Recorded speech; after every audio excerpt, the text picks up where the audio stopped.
New at 5, cities and towns across Alabama scrambling to adopt new state taxes on vaping products. Starting in the new year, there will be a 10-cent per milliliter charge on vaping cartridges. Our Shelby Myers in the studio to explain what this means. All right, Shelby, you spoke with the owner of a vape shop who is not happy. No, he is not, Lanice and Cameron. He says it's really going to hurt sales, for one. Some advocates say it may be for the greater public health.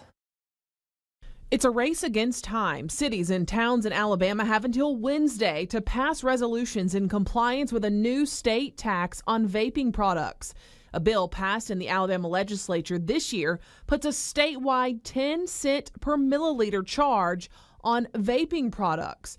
Instead of the state of Alabama taking that money and dispersing it, the city of Mobile can vote to take in the revenue and use it locally. The city is adopting to pass its own ordinance so that we would have the ability to enforce this ordinance on our own.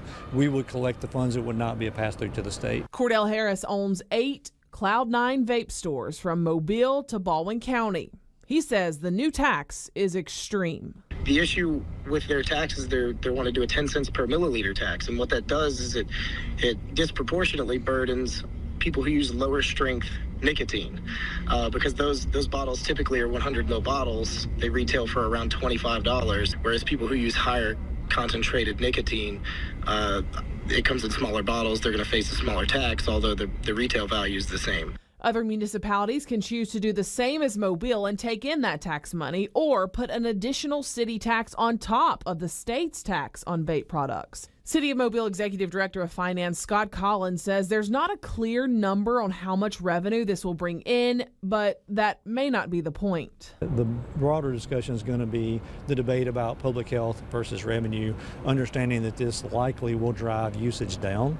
At least it will put it in such a way that we can make sure adults are making these purchases, that there's a little more ability to keep these as safe as we can for the greater public. And locally, Spanish Fort, Gulf Shores, Orange Beach, to name a few, and other cities will be voting on what to do about this new tax before Wednesday, too. The tax on vaping will go into effect January 1st. In the studio, Shelby Myers, Fox 10 News.